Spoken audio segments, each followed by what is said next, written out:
Celebramos hoje o fundamento visível da igreja por divina disposição do Senhor Jesus. Celebramos hoje uma instituição querida explicitamente pelo Senhor Jesus, o martírio dos bem-aventurados São Pedro e São Paulo, celebrado desde imemorial data, para celebrar a fidelidade até ao extremo da própria vida oferecida com o derramamento de sangue na mesma cidade, Roma, dos bem-aventurados São Pedro e São Paulo. É uma ocasião soleníssima para que a Santa Igreja reflita sobre uma das suas notas características, que são 4. Creio a Igreja una, santa, católica e apostólica. Apostólica, esta é a nota característica que convém refletir no dia de hoje. O Catecismo da Igreja Católica diz que a Igreja, ela é precisamente apostólica, porque está alicerçada na pregação e no testemunho dos apóstolos. A fé que nós pregamos, a fé que é o sustento, o fundamento e a segurança das nossas vidas, é a fé recebida desses homens, as primeiras testemunhas da ressurreição. A igreja, ela é apostólica, porque os sucessores dos apóstolos, os bispos, garantem, cada um em sua diocese, esta ininterrupta sucessão, deles até aos bispos dos dias de hoje, quase 5.000 espalhados no mundo inteiro, que dos apóstolos aos dias atuais, pela imposição das mãos e com a oração consecratória, eles garantem na sua linhagem, na sua sucessão, a graça que o Senhor Jesus concedeu ao grupo apostólico, e particularmente a aquele que ele quis que fosse o chefe, cabeça do colégio apostólico, o bem-aventurado Pedro, este munus, que nosso Senhor quis que perdurasse, enquanto Pedro vivera pessoalmente, individualmente nele, não desaparecesse. Assim, o bispo da igreja de Roma, no qual perdura o munus concedido pelo Senhor singularmente a Pedro, primeiro dos apóstolos, para ser transmitido aos seus sucessores, é a cabeça do colégio dos bispos, vigário de Cristo e aqui na terra, pastor da igreja universal. Ele, portanto, o bispo de Roma, em virtude do seu ofício, tem na igreja, a igreja espalhada no mundo inteiro, 1.250 bilhões de fiéis.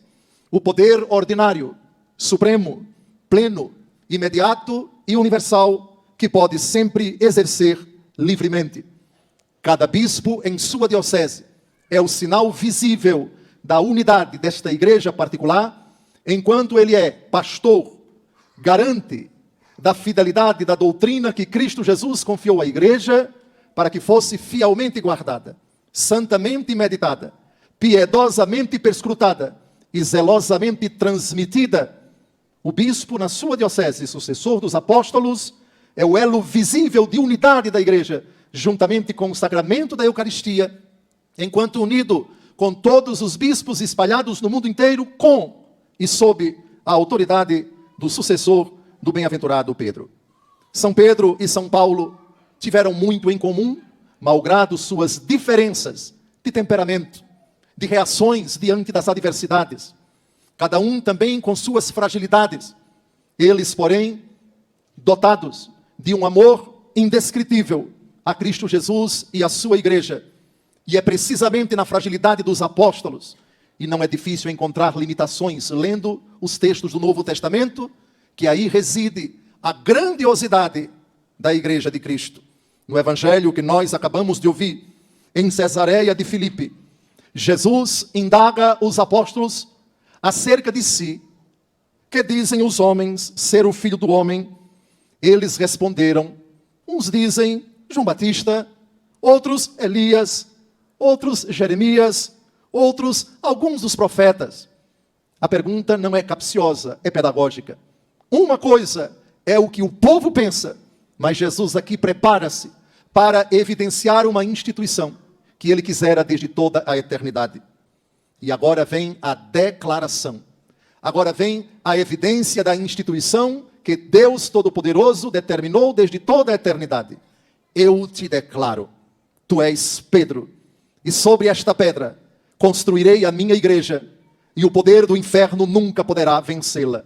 E eu te darei as chaves do reino dos céus, de sorte que tudo o que ligares na terra será ligado nos céus, e tudo o que tu desligares na terra será desligado nos céus. Por que Jesus transforma o nome de Simão para Pedro? Porque Pedro, com esse testemunho, é, na verdade, o vigário da humanidade que testemunha Cristo. E será vigário de Cristo para a humanidade com o munus que ele vai receber. Vigário, aquele que representa outro. Assim como o sacerdote no Antigo Testamento representa a humanidade quando oferece o sacrifício perante Deus, da mesma forma é o representante de Deus, o mediador entre Deus e os homens ao realizar o sacrifício. Jesus também quis que sua igreja tivesse um vigário dele, que fosse ao mesmo tempo fundamento, que fosse ao mesmo tempo a base, que fosse ao mesmo tempo o alicerce. Santo Agostinho, comentando precisamente essa divina instituição, explica por que São Pedro é a rocha sobre a qual Cristo quis edificar a sua igreja. No sermão 295, diz o grande bispo doutor de Hipona: sobre esta pedra construirei a fé que haverás de proclamar. Sobre a afirmação que tu fizeste, Pedro, tu és o Messias, o Filho do Deus vivo, construirei a minha igreja. Porque tu és Pedro. Pedro vem de pedra. Não é pedra que vem de Pedro. Pedro vem de pedra, como o cristão vem de Cristo. Agora é muito importante olhar por que São Pedro é o alicerce da igreja, respondendo a uma breve dificuldade. O apóstolo Paulo diz na primeira aos Coríntios, capítulo 3, versículos de 4 em diante, que ninguém pode pôr outro fundamento, a não ser aquele que já foi posto, Cristo Jesus. Ora, como entender a afirmação de fé dos católicos romanos, segundo a qual São Pedro é fundamento da igreja? A resposta está na carta aos Efésios, capítulo 2, de 19 a 20. Aspas. Já não sois hóspedes nem peregrinos, mas concidadãos dos santos e membros da família de Deus, edificados sobre o fundamento dos apóstolos e profetas, tendo por pedra angular o próprio Cristo Jesus. Há, portanto, na teologia essa sutil e importante diferença. Não há contradição entre dois textos do mesmo apóstolo Paulo. 1 Coríntios 3, ninguém pode pôr outro fundamento, senão aquele que já foi posto, Cristo. E Efésios 2, 19 a 20, edificados sobre o fundamento dos apóstolos e profetas, tendo Cristo como pedra angular. Diz o Salmo 117, a pedra que os pedreiros rejeitaram, tornou-se a pedra angular. Isso é uma maravilha que Deus fez aos nossos olhos. Jesus é o fundamento fundante. Jesus é fundamento enquanto objeto da nossa fé. E os apóstolos são fundamento enquanto testemunhas da fé. Portanto, não acreditamos nos apóstolos, acreditamos em Cristo. Creio a igreja, mas creio em Cristo. Creio a fé dos apóstolos, mas creio em Cristo ressuscitado. Cristo ressuscitado é o objeto da experiência de fé dos apóstolos. Eles viram, tocaram, apalparam o verbo da vida, como diz o prólogo da primeira carta de São João, e anunciaram para todos esta verdade que encheu de felicidade os seus corações. Portanto, Cristo é fundamento da igreja. 1 Coríntios capítulo 3. Os apóstolos são fundamento da igreja. Efésios capítulo 2, versículos de 19 a 20. Mas deles, 12. Do grupo dos 12 e dos demais apóstolos. Porque apóstolos é uma categoria bem mais abrangente que 12. Porque São Paulo faz parte do grupo dos apóstolos, bem como Barnabé. Mas ambos não fizeram parte do grupo dos 12. Mas, atenção, São Pedro é fundamento, primeiro, dos fundamentos, fundados que são os apóstolos, em Efésios 2, de 19 a 20. Se eles todos são fundamento, porque estamos edificados no fundamento dos apóstolos, Pedro foi o primeiro fundamento a testemunhar a fé em nosso Senhor Jesus Cristo. Assim, todos os apóstolos, com Pedro à frente e em primeiro lugar, cumpre-se a profecia da 1 Timóteo, capítulo 3, de 14 a 15. Estas coisas te escrevo, mas espero ir visitar-te muito em breve. Todavia, se eu tardar, quero que saibas como deves portar-te na casa de Deus, que é a igreja de Deus vivo, coluna e sustentáculo da verdade. Coluna e sustentáculo da verdade. Se nós temos fundamentos, sobre esse fundamento se erige, se eleva, se edifica esta coluna que é a igreja de Cristo. A igreja ao longo dos séculos, e ela nunca pode ser chamada de pecadora. Quem diz que a igreja é santa e pecadora, devia se confessar, porque de teologia entende muito pouco. A igreja é santa. Alguns dos seus filhos, Maria Santíssima, exceção à parte, muitos dos seus filhos são sujeitos ao pecado. Mas a igreja, enquanto tal, é pura, é santa, é imaculada, porque a sua cabeça é Cristo. Um corpo, quando está maculado, não é somente os troncos e os membros que estão maculados, a cabeça também. Dizer que a igreja é pecadora é conspurcar a cabeça que é Cristo e dizer ele também cometeu o pecado. A igreja é santa e necessitada de purificar-se. A igreja é santa e não pecadora, mas sujeita nos seus membros, exceção a Virgem Maria, ao pecado. Cuidado, portanto, amados, no dia do Papa, a nossa obrigação de zelar, de pensar duas vezes, de lavar a boca, quando o assunto é a igreja. Gálatas capítulo 4, versículo 26. Esta é a Jerusalém celeste, ela é a nossa mãe. E da mãe nunca se fala mal, e de mãe não se critica, não se debocha, não se ridiculariza, e diante de qualquer ataque à mãe, a defesa tem que ser imediata. Mexeu com o Papa, mexeu conosco. Mexeu com a igreja, nossa mãe, mexeu conosco. Tu és Pedro, tu fundamento, e sobre ti edificarei minha igreja. Pronome possessivo, singular, feminino. Uma igreja. Respeitamos quem pensa o que quiser de suas denominações. Os católicos, porém, no dia do Papa, no dia da solenidade de São Pedro e de São Paulo, respeitando as convicções de quem quer que seja, reforça diante do altar a única igreja que Cristo quis, foi a igreja edificada sobre Pedro. Olhemos agora também, depois de termos feito alusão ao filho de João, cujo irmão era André, discípulo de João Batista, cujo nome foi mudado para Cefas, homem que, conforme a carta dos Atos dos Apóstolos, escrita por São Lucas, juntamente com São João, era um homem quase iletrado, um homem sem instrução, um homem rude, mas a quem Jesus se dirigiu com palavras contundentes: deixem tudo, e a partir de agora vocês serão pescadores de homens. Foi a este homem que Jesus entregou esta ínclita, única e insubstituível responsabilidade: apacentar o seu rebanho. 3 vezes Jesus lhe disse: apacenta as minhas ovelhas. Depois de lhe ter perguntado: tu me amas? E na primeira pergunta: mais do que estes? Malgrado sua limitação, malgrado sua traição, malgrado as 3 negações, quando Jesus foi preso, Jesus entregou a barca da igreja para ser regida por este pescador. Jesus entregou o seu rebanho para ser governado, apacentado por este homem, e na pessoa dele, perdurando o seu ofício nos seus sucessores, todos eles bispos de Roma, desde Lino, Cleto, Clemente e todos os outros, 265, até o atual sucessor de Pedro, sua santidade, Papa Francisco.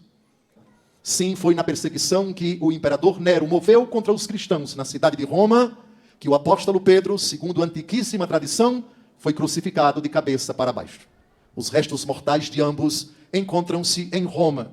Por isso Roma é tão importante para nós. É o coração da cristandade, porque lá estão sepultados esses 2 heróis, essas 2 colunas, esses 2 baluartes da fé. Termino esta brevíssima homilia de 15 segundos citando o maravilhoso testemunho do apóstolo Paulo, que certamente se aplica a ele, a Pedro e a tantos que ao longo desses 2000 anos derramaram o seu sangue, consumiram suas forças em favor do anúncio do Evangelho de Jesus.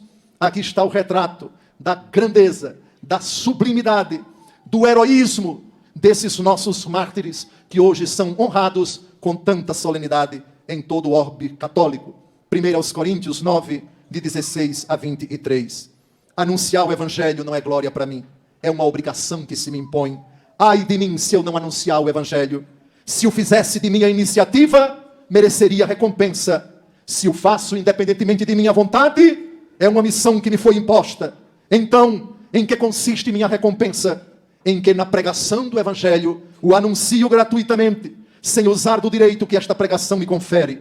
Embora livre de sujeição de qualquer pessoa, eu me fiz servo de todos para ganhar o maior número possível.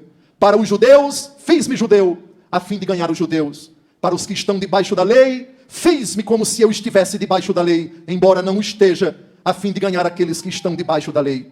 Para os que não têm lei, fiz-me como se eu não tivesse lei, ainda que eu não esteja isento da lei de Deus, porque estou sob a lei de Cristo, a fim de ganhar os que não têm lei. Fiz-me fraco com os fracos, a fim de ganhar os fracos. Fiz-me tudo para todos, a fim de salvar a todos.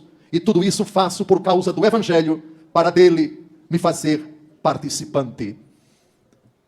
Amados, olhemos para a igreja de Roma e na pessoa de um homem vestido de branco, atualmente Francisco, antes dele Bento, e antes deste João Paulo II, e antes daquele João Paulo I, e antes daquele Paulo VI, e antes daquele João 23, até o apóstolo Pedro.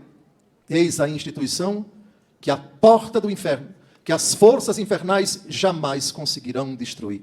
As potências do inferno não prevalecerão contra ela. Católico sempre, até morrer. Fé não é uma questão de afetividade. Fé não é uma questão de sentidos.